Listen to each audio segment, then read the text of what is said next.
Okay, so we'll be study um the fifth chapter. Wag mo na tong eye for an eye. This one. Okay. So this is what we missed last meeting. Is that issue or the discussion or very well a conversation about divorce.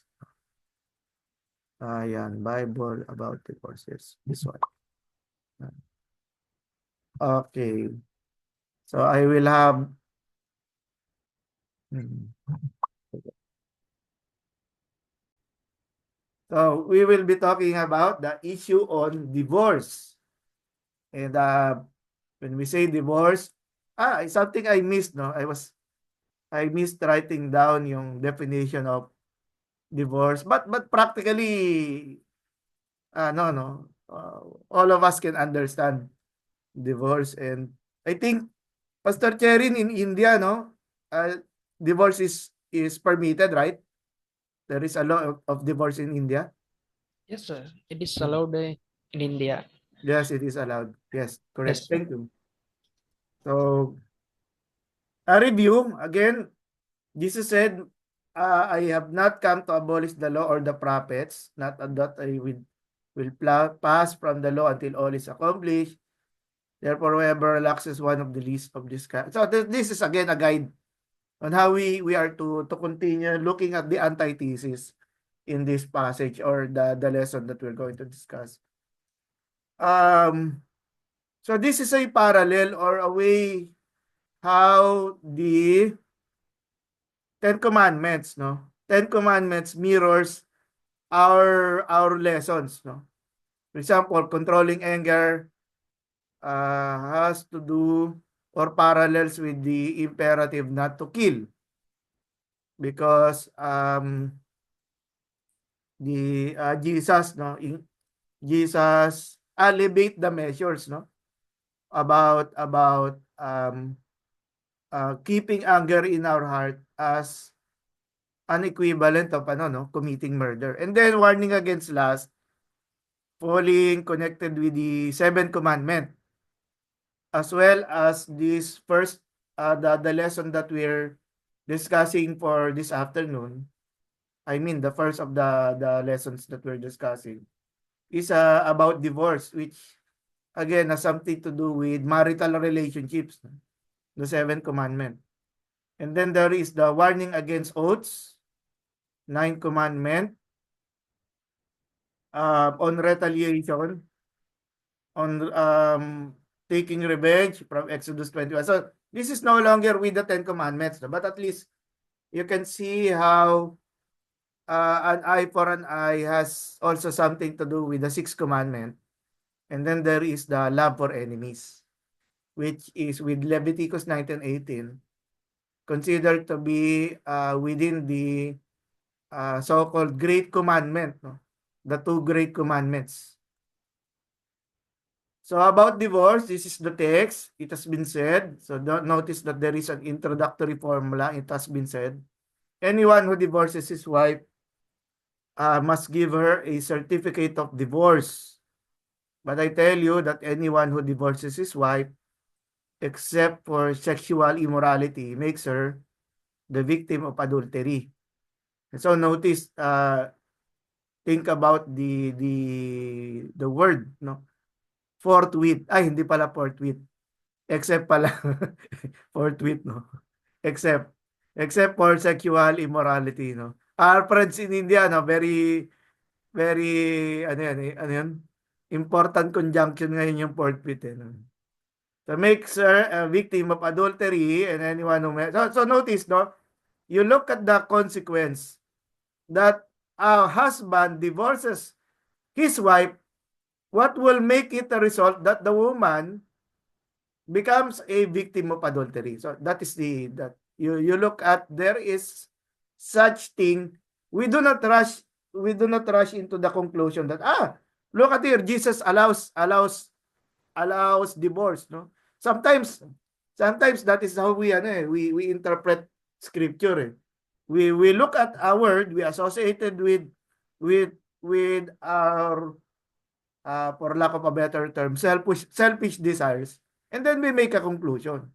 And of course, that is not, you will realize later that that is not the point of the discussion. We will look at it in depth. So this is the structure presented to us by Charles Tarbert, no? And then there is the introductory, it was said, and then the statement, whoever divorces his wife, something that is known to the listeners, let him give her a certificate of divorce. And again, people will say different interpretations of the law. But Jesus narrows it down. But I say to you, everyone who divorces his wife except for pornea makes her an adulteress. Yung pornea naman, no, it's the Greek, is easy naman to associate with the English word porn. No? Porn has something to do with the different aspects and shades, no? When we talk about sexual immorality. And then whoever marries a divorced woman commits adultery. So when we say the husband divorces a wife, and then the wife is free, and then someone else, another man, marries this divorced woman, in the understanding of Jesus, that man who marries the divorced woman also commits adultery. Okay. So again, we should be very careful in running again, no? Seeing the word divorce and then saying that Jesus allows it, or I'm trying to avoid the word permit, no? Or because you will see later on that the practice of divorce is undesirable, no? It's not desirable. So on divorce confuses the church today because marriage confuses. I even hope, no, there should be, kasi we're already talking about divorce. So before divorce comes marriage. And comes marriage, sana nga, there should be a discussion on pre-marriage. Meaning, our young peoples in the church, our young professionals, no? Before they make a decision to marry, di ba? To get married. For example, sa 1, no, ngayong March 1, my wife and I, we will be godparents to our former young people who decided to get married.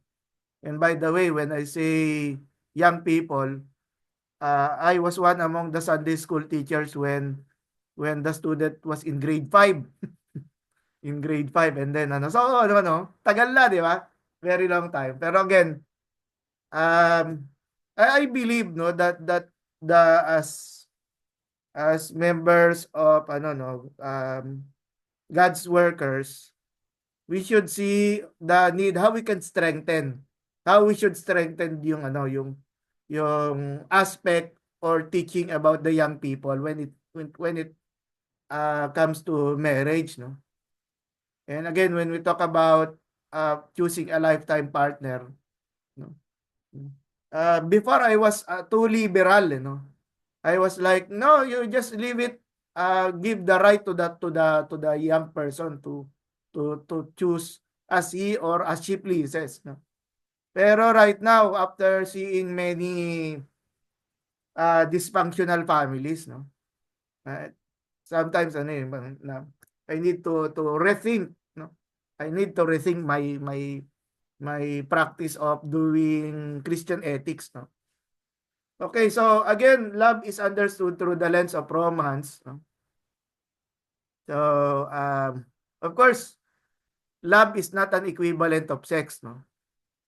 There was a song ni 50 Cent before, no? Pero it's that he said that in the club, no? I think that the title is In the Club. He said one of the lyrics there that when he's making sex, he is not making love, okay? So of course, sometimes, no, yung idea that yung passions, no, yung youthful passions and even the passions for adults, no, becomes very erotic, no? In some sense, no? Okay.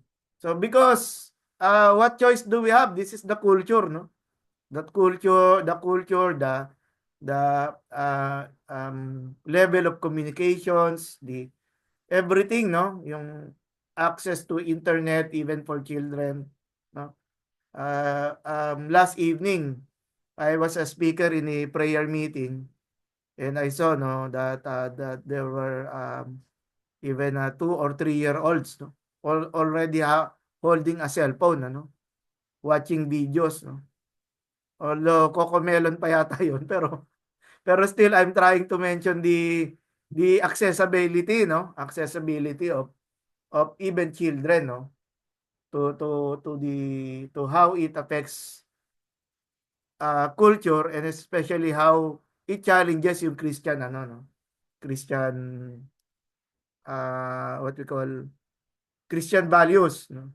So we see here, no, yung love should be seen daw as personal fulfillment, no, o kaya self-expansion, sexual satisfaction, whatever the lasting impressions are in Hollywood movies, yung mga themes, no, relationship TV specials, no, or mga dating, ano, no, dating game, di ba, dating app, no, and then novels and books about marriage, love, and relationships. We are all bombarded, no, by this information.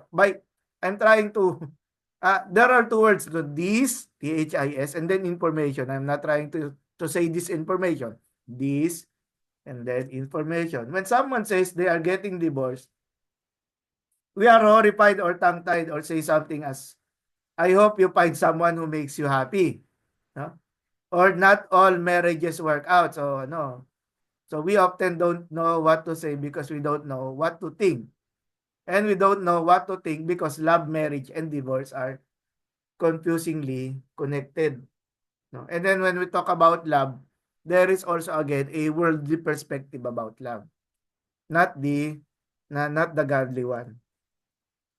So on divorce, by the way, no, again, everyone is allowed to interrupt, no, raise questions, no. Especially if you see the relevance of your question here. Excuse me. Divorce in Hebrew, keriteteia, no, meaning dismissal or divorce. And somehow, I did not look deeply yet, no, whether yung keritot is also associated with the verb karat, no? Karat meaning to cut off. 'Di ba familiar kayo with diamonds, no? Diamonds or gold. There are carats, no? How many yung which increases the value. So karat means to cut off, no? So but I'm not very sure, no? And then there are two related terms. One is ligrash, no? With the infinitive. Ano yun? Expel, deport, banish, or drive out. And then ligtas, no? So likely this is hifil, no? Disconnect, break, sever, or cut off, no? Or detach. No? So there is also the very basic word shalak, no? Kasi shalak literally means send, no? It can be a missionary, it can be a slave, no? But here connotes sending away, no? The wife is being sent away. And then the Greek rendering, so I reviewed both the Septuagint and the word being used here in the Sermon of the Mount is the Greek word apostasion, no? So sounds like apostasy, di ba? Sounds like, no? Meron siyang ganong yung so of course when we say doctrinal apostasy, that's really the same word, and then there are elements that we can say that are connected. Now on divorce, Deuteronomy 24 something, if a man marries a woman who becomes displeasing to him because he finds something indecent about her, notice that the man becomes displeased. And what is the cause of being displeased? The husband, finds something indecent about her, okay? And he rewrites her. So when you say something indecent, note about the seeming ambiguity, no? There is an ambiguity here, no? And I think that is the cause for the many misinterpretations that occur during the time of Jesus, no? And he writes her a certificate of divorce, gives it to her, and sends her from his house. And if after she leaves his house, she becomes the wife of another man, note, and her second husband dislikes her and writes her a certificate of divorce, gives it to her, and sends her from his house, or if he dies, no, the second husband dies, then her first husband, who divorced her, is not allowed to marry her again after she has been defiled.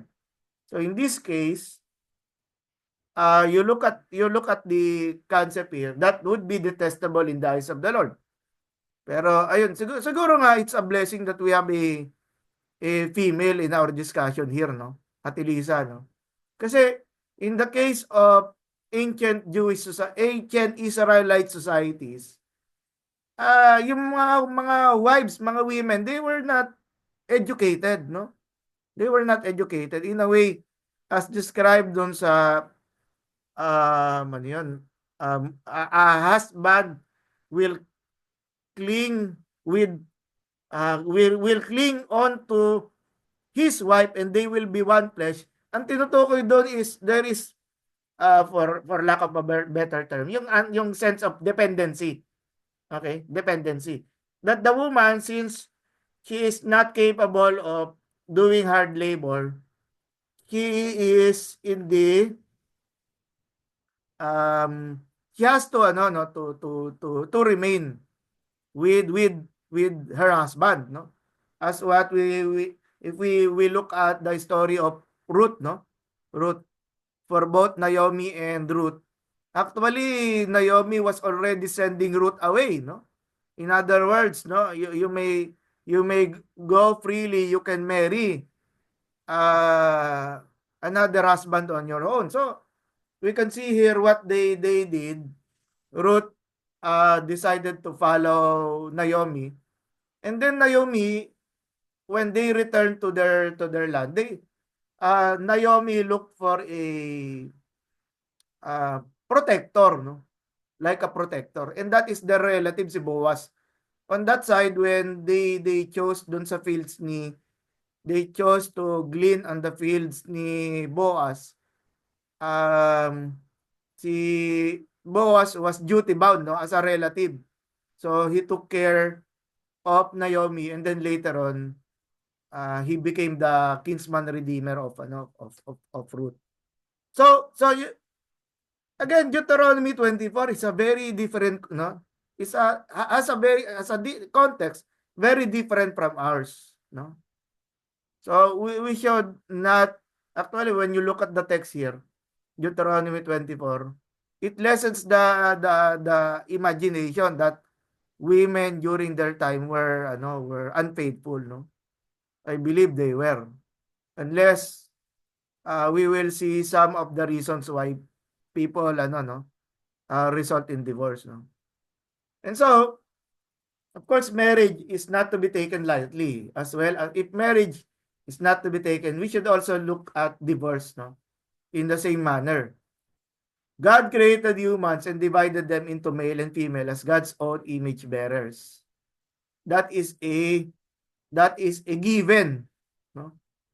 Not only for Christians or Israelites, but also even for non-believers. We adhere that even people who do not recognize Jesus, no, the image of God, they were also created in the image of God. Now God made male and female to govern this world together on God's behalf. And look at it. The intention was for them to have a companion, no? And one way they were to govern was to procreate with one another. Furthermore, God gave Eve to Adam as his helper suitable for him because she was his perfect companion. Now, just by looking at this, you already know the direction of divorce, right? what we're going to discuss. No? So marriage and the issue of divorce, marriage is sacred, and then the issue of divorce should be what was avoided as much as possible. Avoided as much as possible. So alongside this story of relationship, the Bible story grounds all love in God's covenant love. Okay?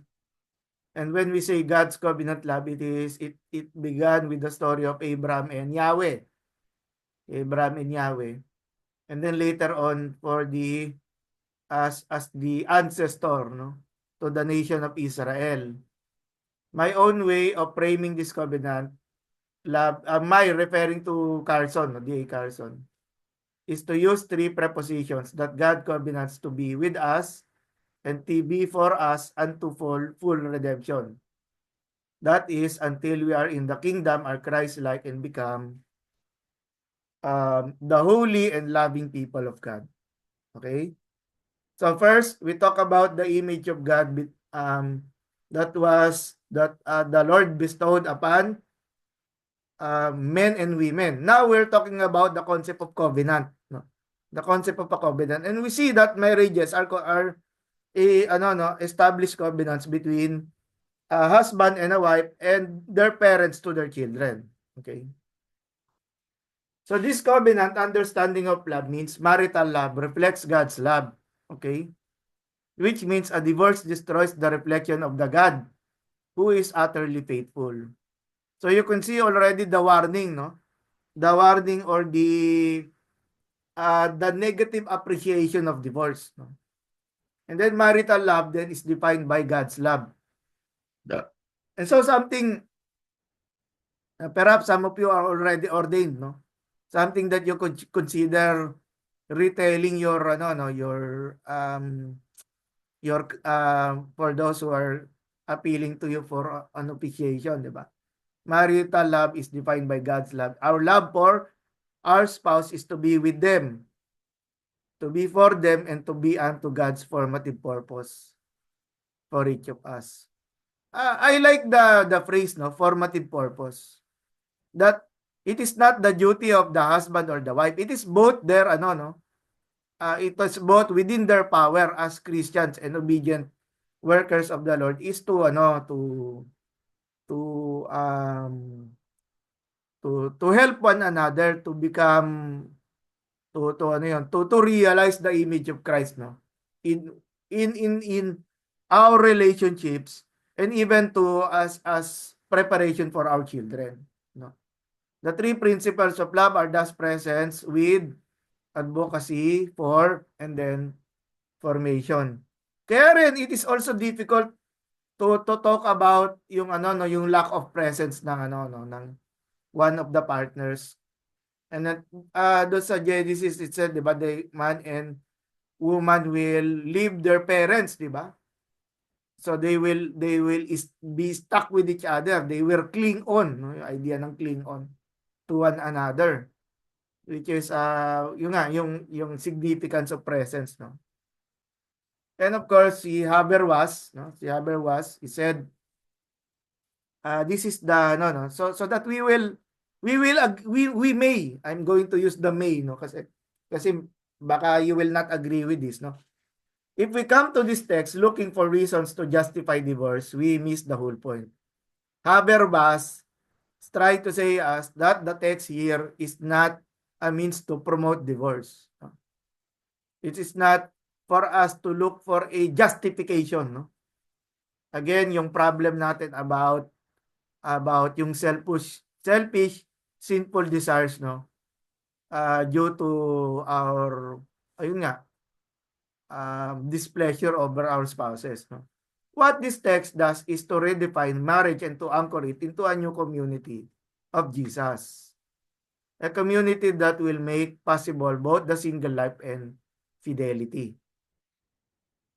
So continuing, Jesus calls his followers to a better way. So the Sermon of the Mount is not, if it is a preparation for discipleship, no? The Jesus is speaking and the followers are there. So this is like telling them that divorce is there, but as much as possible, try to avoid it. Or try to be the person, be the spouse that your partner wants to be. 'Di ba?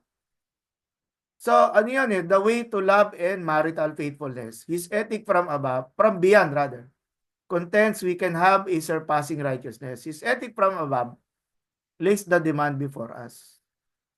He is the Messiah of this ethic. And by this, he means he's taking marriage seriously.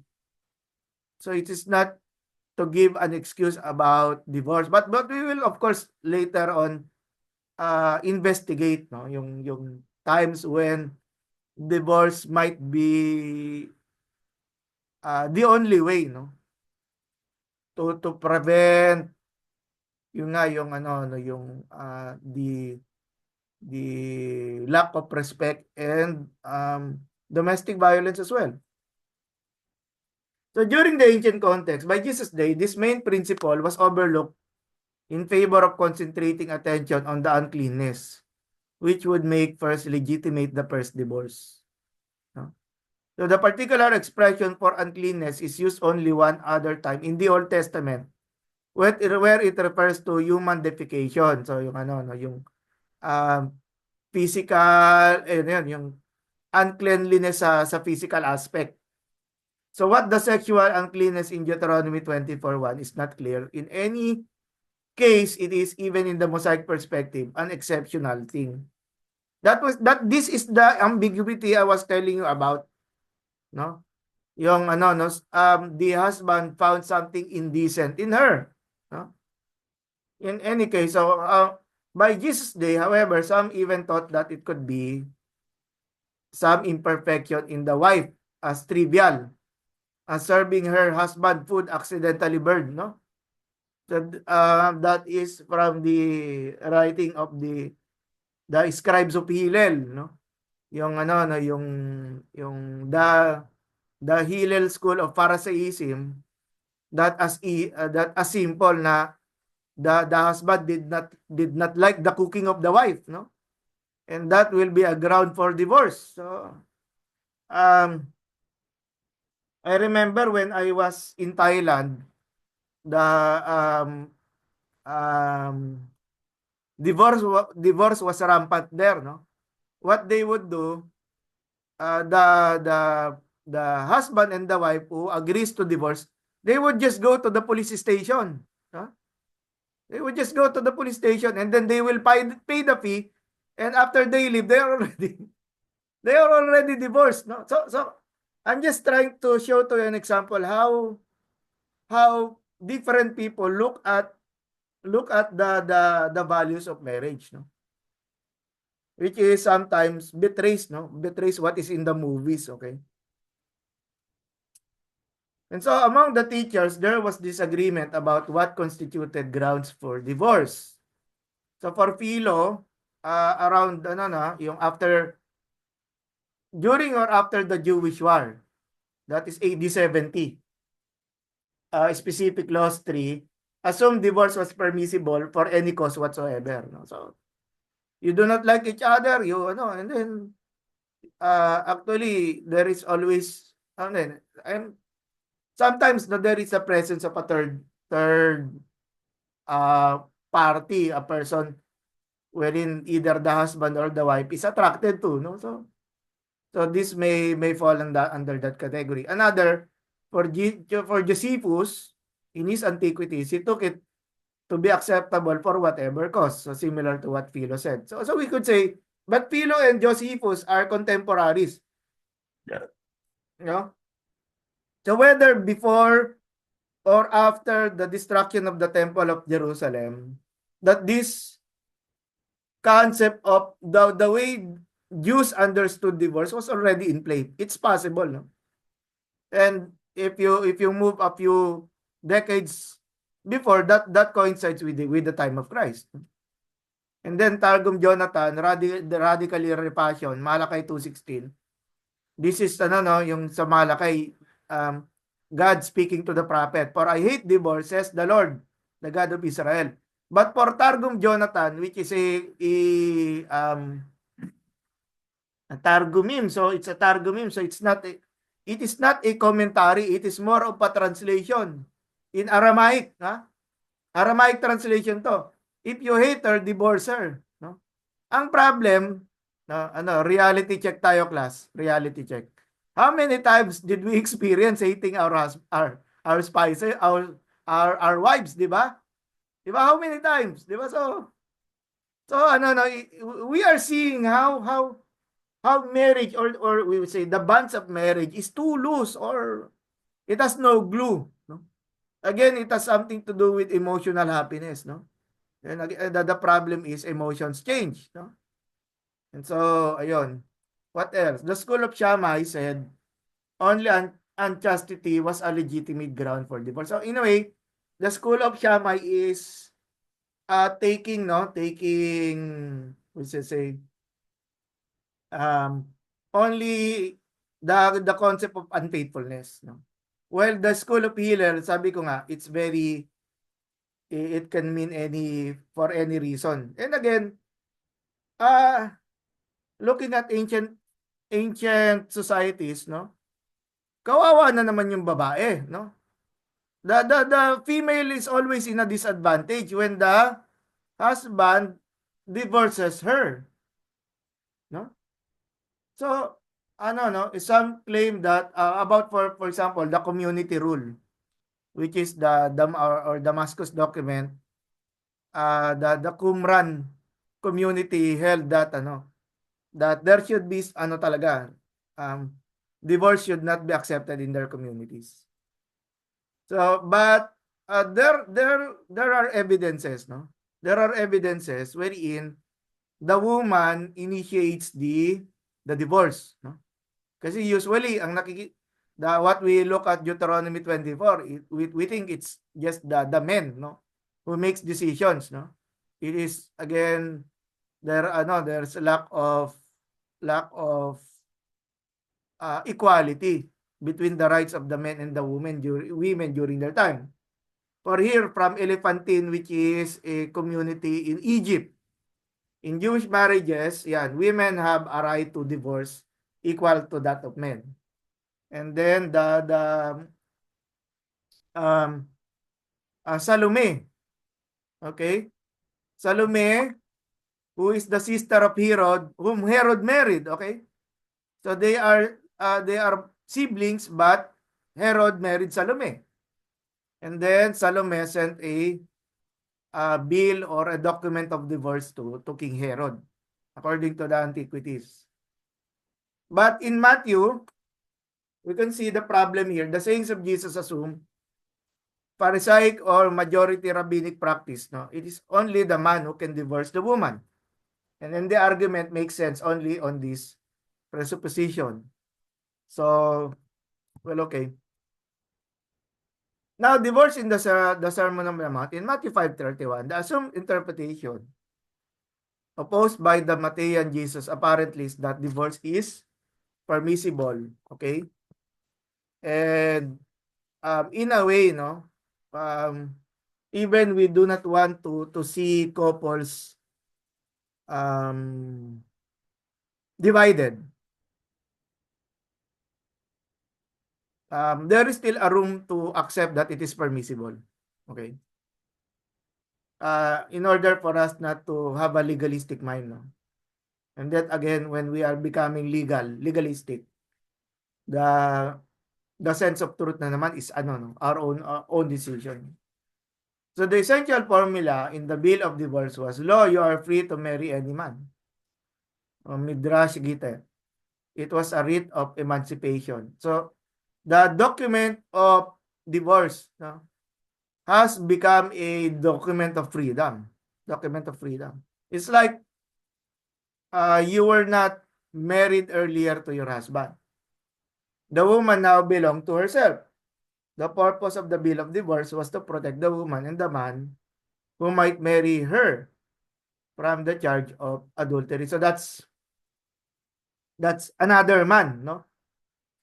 And then if that happens, because the woman has a bill of divorce or a document of divorce, then the man who chooses to remarry this woman will be charged of adultery. So the assumption was that the bill of divorce sundered the marital relation with the divorcing husband. And so in Matthew 5:31 again and follows, Jesus tightens up on the misconceptions and shows the direction in which the Old Testament points. Anyone who divorces his wife is at fault because he is causing her to commit adultery if she remarries, marry someone else. And so even the husband who files a case of divorce, no, should think many times, no, before settling that decision. It follows therefore that the man who marries a divorcee is likewise committing adultery. I think you already got that, no? Before God, he is in fact marrying another man's wife. This refers to the what we call the second husband, no? Or kaya nga people would make excuses na the woman is with another husband, or the woman is with another man, and their excuse is said, we did not marry, but they are already committing yung adulterous acts, di ba? So hindi pa rin siya still not enough, no? But again, we think of the importance of what Jesus is telling to the disciples, the followers of Jesus. Of course, when we say this is not directed to the followers of Jesus, people will say, who cares? Diba? Who cares? We're not bound to it. But again, I hope we can see and we agree that on this matter, and of course the message that we are going to teach in the church. Or else we will be like we will just use the text as a proof text, but actually even with we did not study it, the result will be we are promoting, we are a pastor or a preacher who promotes divorce, no? And that is not what is intended here. Verse 42, anyone who divorces his wife causes her to commit adultery. This I believe we also already understood. And whoever marries a divorced woman commits adultery. So the man, the husband who files a bill of divorce to his wife, no, is pushing the woman to commit adultery. And the question is, are you really sure, sir? Is that the what we expect, what will happen? Think of it. Think of this class. When the wife leaves the husband and then he has no other means of living, di ba? What is she going to do? One of the dangers, of course, we do not want one of these dangers is that she sell herself into prostitution, di ba? So that's very tragic, no? Very tragic. And so in order to save her from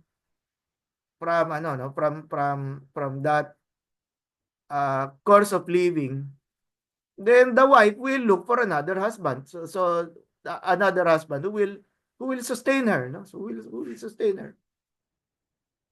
Which is why the second husband also involved in adultery when he marries the divorced woman. And then since the bill of divorce was intended to protect both the divorced wife and the next husband from any charges of adultery, the logion must assume that the bill of divorce did not free the woman from her first marriage. It just lang the marriage is broken, but it is not an excuse for both the husband or for the woman, the wife, no, to remarry.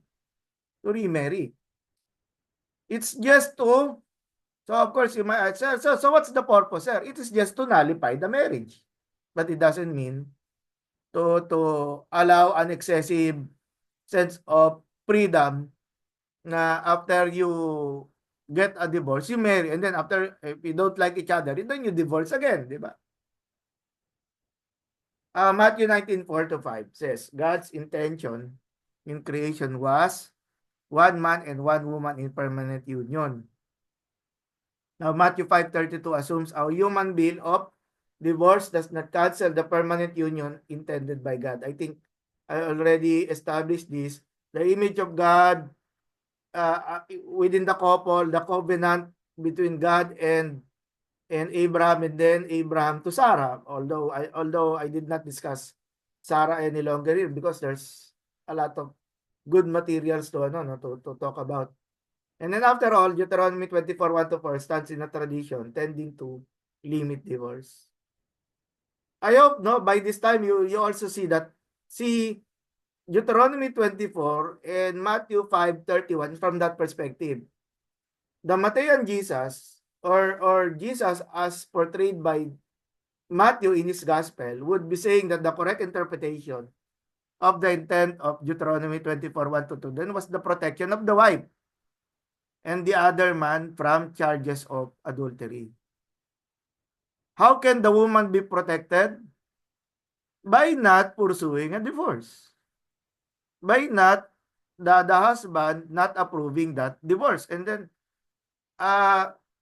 people might ask, so what's the solution, sir? What should be done?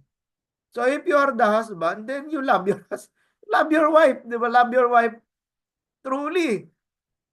Akala ko ba before you get married, ang sweet-sweet nyo, di ba? May mga date, may mga chocolates and flowers pa kayo nalalaman, di ba? So, and then, yon. But sumakto lang, no? Because it's still February, no? And we're discussing about this.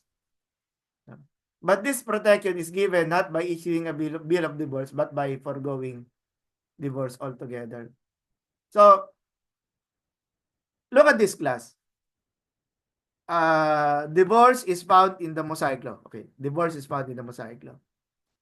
And then there is this problem about marriages, couples, and families becoming dysfunctional. Okay? But in the injunctions about the Sermon of the Mount, seemingly Jesus is trying to say, you work out your marriage. This is a message for both the husband and the wife. It is not just for the husband to show his effort, nor for the woman lang, di ba? It is something that they should work hard, no, both of them. They should cooperate in fixing this, no? Yun naman, let's try to to digress muna, digress. No? So this is from Anchored Hope Counseling. You are free to look at it, no? So you can see how abandonment, adultery, and abuse are defined, no? No, interesting kasi puro siya A, no? Anchored Hope, abandonment, adultery, and abuse. No? So abandonment has something to do with not caring, no, for mutual needs. And then adultery, of course, about unfaithfulness. Now, abuse may have something to do with domestic violence, no? Yung lalo na yung mga battered husband, no? No, Ate Lisa, no? Kawawa naman yung mga battered husband, no? Just joking, no? Yung lang, yung concept lang na we do not want kasi abuse, physical violence, hindi talaga ito about love, no? Wala talagang walang kinalaman talaga yung pag-ibig dito. So this is my this is my reflection, if you may agree, kasi we sometimes talk about divine will, permissive will, no? And we say that because the divorce is found in the Mosaic Law, so we should say is that mean that divorce is part of the divine law, di ba? Is that an acceptable argument, di ba? So divine will, again, you are all free to disagree, no? It's okay, no? You may react or support, but again, ano no, yung support with a valid reason.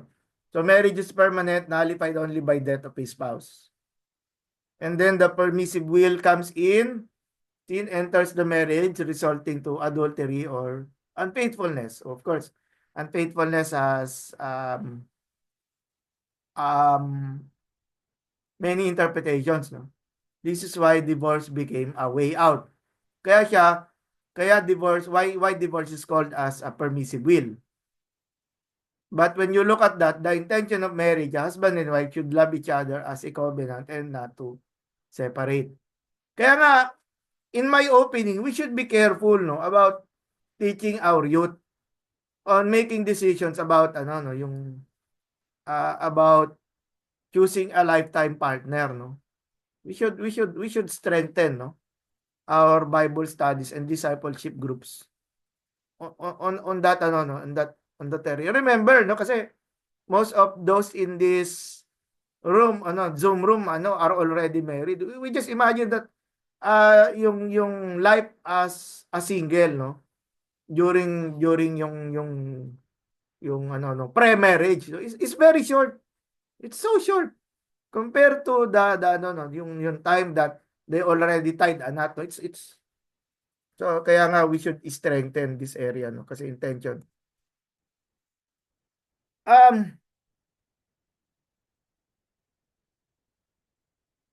Yeah, kay Carlson din to. Perhaps the pastoral problem of divorce can be approached through the realization that sometimes our choice is not between good and evil, but between two evils. One is um to ano na lang no, to separate na lang. And then the other one is because you have no choice, then i-divorce mo na lang. In such circumstances, which are inevitable to in a fallen world, we are obviously called to choose with contrition to the lesser two of these evils, which is divorce.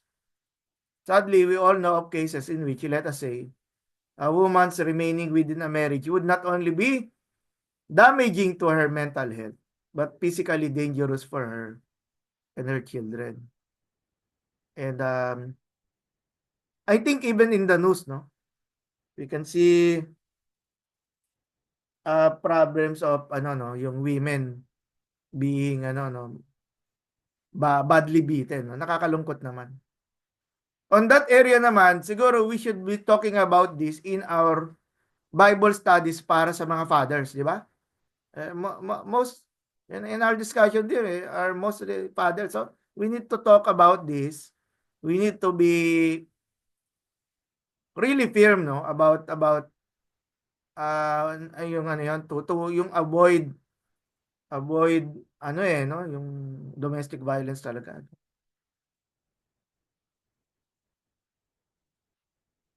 Just a few more no about this topic no. So it would seem silly and cruel for a pastor to tell her that whatever other wrongs her husband has committed, only the physical act of adultery will allow her to go to court and sue for divorce. No? So this type of interpretation is what we call ano literal to the point that it does not give room for other applications. Which is again, which is a bad interpretation. The needed message is instead that the indissolubility of marriage does not cancel human freedom. And what is it? The actions of both a husband and a wife, no, that can shame, humiliate, endanger, no,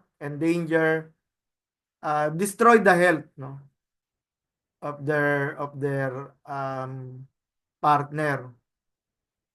So this is why the Orthodox tradition tolerates it, but it does not encourage divorce. And sorry about that. I check ko lang ngayon. And remarriage. Sorry.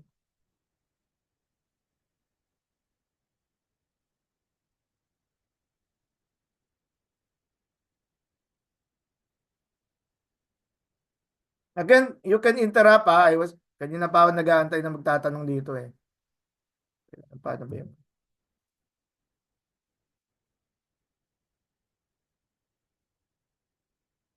Yun lang yun. There is a message here, no? Yan, sabi ni Ate Lisa, I think, sir, I prefer to be single and not remarry because of this to be, ayun, oh. Ate Lisa, wala naman akong sinabing mag-remarry. Si Ate Lisa. But again, pag merong nanligaw sa'yo at saka nagustuhan mo naman, no, suportahan ka namin, ano. Pero, of course, ayun. Pero again, thank you, Ate Lisa, no. Tapos pag may nanligaw sa'yo, no, send us the picture. Send us the picture. Yun, yun. Masaya na si Ate Lisa. Pero, siyempre, yun. Ayun, thank you. Go back, no? Balik tayo dito. So, it would seem silly, napag-usapan na natin to. So, remember, no? Although we are looking at Paul's letters, Ephesians 5:28. In the same way, husbands ought to love their wives as their own bodies. He who loves his wife loves himself. Of course, you put it in the opposite. If the husband hates his wife, then also he is a hating himself because they are already one. They are considered one, joined together, no, in the sight of God. After all, no one ever hated their own body. This is a further explanation to the second clause. He who loves his wife loves himself. But they feed and care for their body.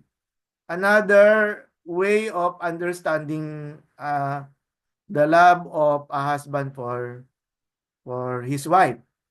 And then, just as Christ does the church, where we are members of His body. And siguro si Ate Lisa, remember na naman yung yung wives, submit to your husbands, no? But I often tell the men, which is easier, ano? Yun, you should, the husbands should love their wives as Jesus Christ loved the church. Or for women to submit. Palagay ko mas mahirap yata yung husbands to love their wives, no, as Christ loves the church, no. But again, at least you're getting the point, no. Yung idea of the divorce is, if it is to protect a person's dignity, then that is a recourse. But if it is going to be used as I will seek divorce because I want to marry another person, while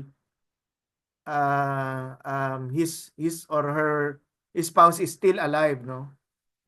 I think there is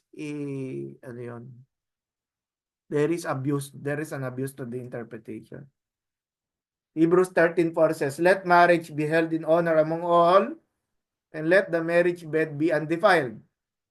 For God will judge the sexually immoral and adulterous. So of course, it's not the couch, no, but rather the symbol of the stability of the family or the home. This is an analogy of the bride of Christ I borrowed from ito, no, yung moral vision of the New Testament, no. So there is a meaningful discussion about divorce, no, in that perspective. And that in Revelation, John contrasts the bride of Christ with the great whore or the adulteress, no, whom the kings of the earth have committed fornication. I think Richard Hayes did not mention it, but it is also parallel with the righteous woman in Proverbs, no, the noble woman in Proverbs, as compared to the yung the adulteress who seeks the young man, who seeks to tempt the young man. And still, the bride of the Lamb appears in fine linen, bright and pure, which is said to symbolize the righteous deeds of the saints. Remember, Jesus, with regards to his followers, is talking about the church here, okay? The church, the followers. So the bride is also identified in symbolic opposition to Babylon. as the new Jerusalem that comes down from heaven. Okay? So, ano yun? Light and darkness. Okay? Light and darkness. She joins the Spirit in invoking the final glorious coming of Christ. So, all imagery serves as a symbolic reversal of the Old Testament metaphor of Israel as the unfaithful wife. Now, if in the past there are several texts, no, I don't want to see to ano no to stereotype, no, yung ano no many passages in the Old Testament, no, but the idea is that if the church is the bride of Christ, then we should be our marriages, our relationships should remain faithful to Christ. We should not use that as an excuse to move into what we call the lesser evil. Okay. And then in light of this very brief sketch of the canonical narrative context that includes yung Ephesians 5 and then Hebrews a while ago, we see that permanent marriage between one man and one woman is the literal embodiment of God's will in creation. And at the same time, a figurative sign of the longed for eschatological union of Christ and the church. So both the the view of Christ about the marriage between husband and wife, and then the metaphor of the church as the bride of Christ, no, is fits in, no, fits in. So it's consistent. We can say that it is consistent. For those in Christ, therefore, divorce is to be avoided in every way possible, for it is incongruous with the gospel of God's reconciling love. It doesn't fit.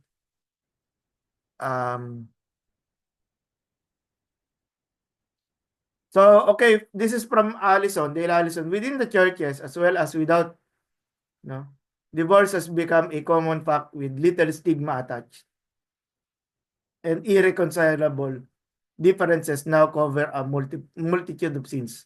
Another way of saying, divorce is now being common. Let's leave it to them. No, it's their right. No, it's their own right. So again, right becomes the normative, not the word of God. Okay, because right is there. No. So ano naman, monogamy for many now means serial monogamy. No, that is one spouse at a time. No, which is not the intention. Kasi after that you divorce and then you say, I'm loyal to my new wife. I'm loyal to my third wife. So that is not the Christian nor the Old Testament understanding of of divorce. Our freedom from casuistry or the case law being presented here, it is not an absolute law, no, degenerated into a general permissiveness. This can hardly be in accord with the intention of Matthew, but of course, up to you. I hope you agree with it, no? Is that in which Jesus' word on divorce is sufficiently important so as to be recorded twice. The use of repetition in that following passage. So now let's talk about, diba, how do we prepare the young people? This was something that I kept saying a while ago, no? And about how do we help our young people about decision making. Number two, how do we instruct married couples, no, to be faithful to their spouse? Because if we help them to become faithful, then divorce will not be considered, no. It will not come into the mind. I remember one of my yung our former program director in our biblical studies department. So he studied in the United States, no, and in the United States, divorce is prevalent. And when he came back to the Philippines, he said that he does not support divorce because if divorce is allowed in the Philippines, then it will be like what happened in the United States. It will be very common, and then there will be no, means to mend, no, to mend yung ano no, yung mga differences no. And then how should we approach the issues of domestic violence? Of course, that is an ethical matter that which may go towards the legal discussions. And how can the church aid the members who experience problems that perhaps it is just a no, no, no, a paraphrase of the second question. Ano. So sorry about that. But okay, everyone is encouraged to join the discussion. I mean, to share their insights. Sige, while you're sharing, while you're thinking, no, itong the first question, no, actually in the first question, kasi right now I'm a youth pastor dun sa church namin with Community Christian Ministries. And it just came to my mind that this month, this February, we did not have a conversation about ano, no, yung what is uh, term called ano no yung love courtship and marriage and somehow I just do not want to follow the trend. That is not the point, but rather the month of February is about to come to an is to come to an end that we did not talk about this ano yung crucial and relevant issue about young people. So pray for me. Perhaps on in the Sunday of the afternoon, we will try to do something about it. Sige, kayo po. Hello, Opo. Rob. Kuya Jeff. Yes, si Opo, Pastor Gerald. yes, oo. Actually, medyo somehow we're about to start din dun sa ministry namin na new ministry which is the Across Family Ministry. So that across means across all ages na within our church. So we are going to have a topic that would address this to young people, no? And as regarding siguro dito sa how do we prepare the young people in their future marriage? Well, um what I know no from our youth, we call our youth services Elevate. They usually have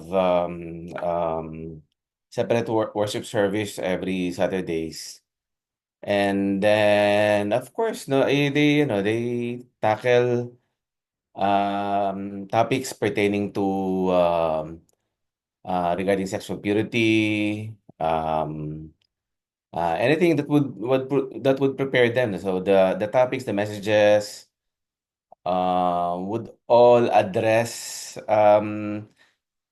issues that might derail or might influence their relationship with their future spouse with regards to their relationship na. So as early as that, we really have to truthfully tell them what the Word of God says about having a husband, having a wife, no? So that this is to prepare them. Well, of course, they themselves have it's a reality that these youth are sometimes are already victims of broken marriages within their family, di ba? A lot actually are have become born again believer because of those kind of situation inside their home, and that's really very very sad. That's a sad situation. That's why the only way for them to think otherwise or to behave otherwise is really to become a born again believer. Otherwise, without Christ in their hearts, it would be impossible for them to no, it would be actually much easier for them to follow their parents because they would always see it, di ba, the behaviors of their parents. But then if God's word has been planted in their hearts, the fear of the Lord is in them, then not just probably future squabble or a future confrontation with their husband or their wives, they would easily be able to address that, eh. 'Di ba? So, it's actually in any situation naman without the Holy Spirit in us, it would be impossible for us to decide what is according to God's word. Yeah, thank you. Okay, thank you. What I was about to write, I'll just say it here, no, yung it is to be it is a blessing to belong to a Christian family, 'di ba? But yung there are many, or we say more families are dysfunctional. So it's really difficult to construct, no, a model. And so there, in response or addition to what Pastor Gerald has already opened, it seems nga kailangan we really need to also help them understand yung model na yun. Model of a Christian family. It's hard, it's difficult, but it is possible. It's possible. Thank you, Pastor Gerald. Others? Doc, Shlink, no? So, Si Pastor Sito. yeah, when you say a Christian family is a blessing, no? Parang for me, personal, it would be is a yes and maybe no. Why? Did I say this? No. So, currently po ako from a Christian family. That is para bang Christian family na broken family. And that is something na I'm living at present, no? Kasi para bang ganito yung nangyari sa akin, no? Brief story, kaso naka-record. So, well, Wait lang, Pas. Wait lang. Wait. Apa. It is a blessing po to understand that there's a wonderful model that the Lord has given us upon this presentation about this lecture. And this is what I have received, and with what was transpired as well with the sharing, that it is true that our model is Christ. If we will look at that perspective that He is the group, and we as husbands are the group who are loving, protecting, taking care of the church, and the wife is the church basically, and that the Lord is taking care of, and we can reciprocate on that kind of love, that kind of passion, that kind of of uh, of unconditional love of the Lord to the church, and uh, and it's a wonderful thing to know. It's a blessing thing to know. And I thank you, Dr. Edwin, on showing that and the views of what we have now. And especially the young people now, even have you noticed in the church po, or maybe in our church only, that the singles ministry or the the young adult are getting old singles. And why? Because maybe they are not prepared of these things.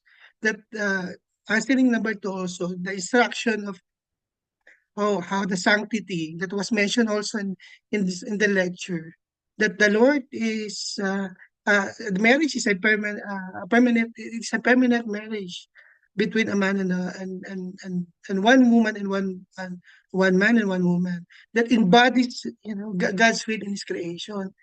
And basically, it is a wonderful thing that when these young people goes to maybe an idea of having, I will take yung courtship, I will want to begin. But for us, we tend to ask also as pastors and as leaders and as a father, because these are hot topics in our family as well. Preparing them not in the young age to be young people like 13. But as maybe by 7 we have the topic of this. In one word, intention. Our intention, knowing that well structured what in our lecture. One point is that what I have noticed is that intention. Intention of marriage. What is your intention in marriage? I will tend to ask that. Is your intention is divorce? or your intention is that like Christ and embodying like Christ, that whatever uh, we are so kulit. So, no, we have one body as a physical body, but we have different kind of attitude and character within us. And only one body, we're having two. But again, that's how, the unconditional love, the agapeo, and the agapeo or agape kind of love of Christ to us should be modeled as well in loving our wife or wife loving her husband. So I think this is a wonderful lecture again that it encourages us to teach more and also to teach us also within us. Kasi wrong connotation, it might we dwell on that. Maybe there's a mindset of oh, I might go to divorce with those things.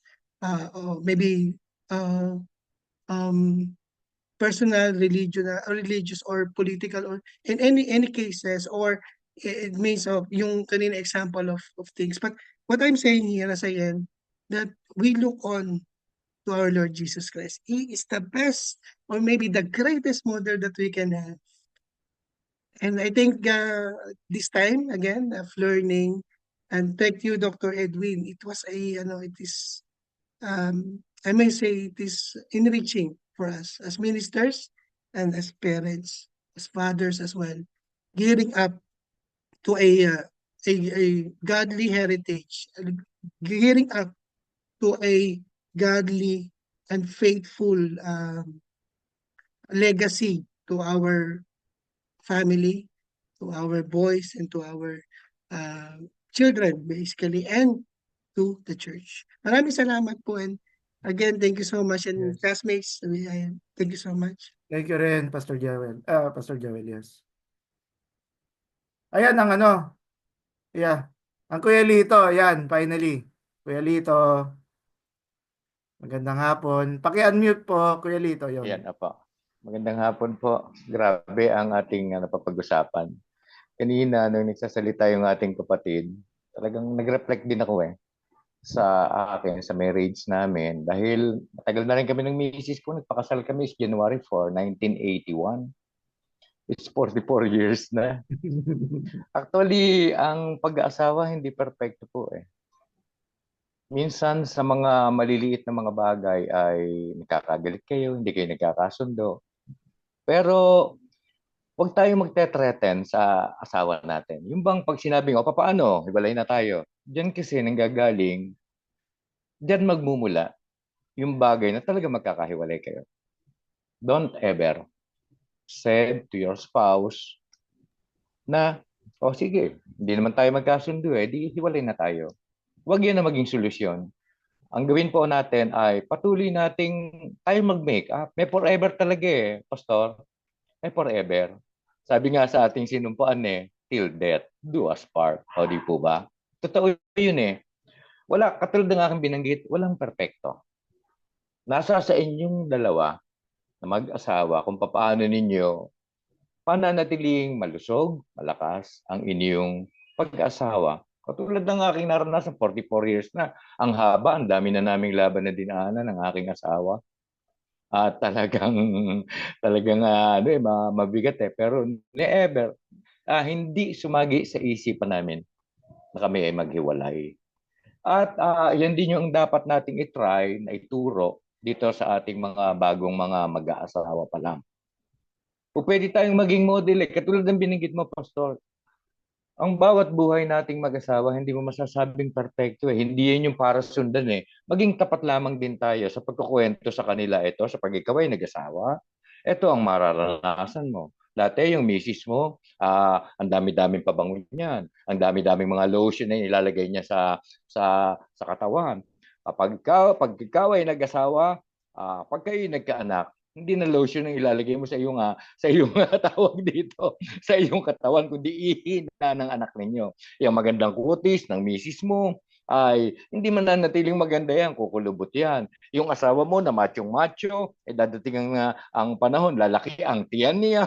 Iba mga bagay na gano'n. magturo tayo ng real na nangyayari sa pag-asawa. At makikita natin, makakapagbigay tayo ng malaking tawag dito, encouragement sa kanila na manatili, na maging tapat.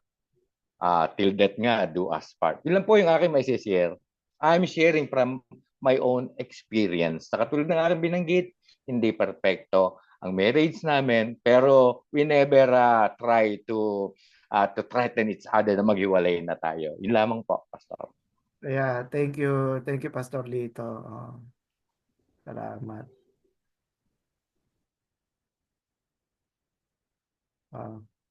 Ayan, Ate Lisa, yes. Yes po, Ate Lisa. Thank you po. Thank you for this lesson. Thank you for this class. My reflection for this lesson this afternoon. I was reminded. I went back to the time when my pastor asked me why should I marry my late husband, and I don't know how to. I don't know how to give the right answer to this question. I'm afraid that maybe the answer that I will give to him will not be the answer that he expect me.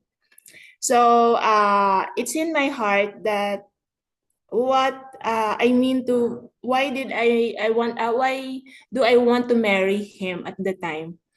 It's because I just want to have a family. That's all that that's all in my mind. That's all that that's all my answer to him. And he answered, and he told me that it was wrong. It was wrong. So I'm so eager to know the correct answer. Why should I marry my husband? Why everyone wants to marry? Because he pointed out the creation. So since since every one of us is an image of God, so we should. Why do I want to marry my husband? It should be the love that caused me to marry him. So I was struck, and I was reminded na in all the experiences, I know that I just have, I think, 3 years. For 3 years with my husband. We live together. But then there's a lot of ups and downs. And pero di dumating sa point na talagang ganyan, you don't want your husband because as if you already knew everything about him. But when you live together, oh, ito pala siya. Ito pala siya, akala ko lang. So, but then God gave me the strength. Actually, it's just about our relationship with God that enables us, husband and wives, to live together because problems may arise side by side. But if we have God, we can gladly say that all those trials, ma-overcome po lahat natin. So He will guide us on how to approach that problem, how to solve it, na hindi ka nag-iisa, but then tatlo kayo. So it gives me that the time to really think that communication is really needed. So I'm transparent with my husband. The time when he was in Saudi Arabia, na-fall ako sa sir, na naman to, na record. Hindi ako na-fall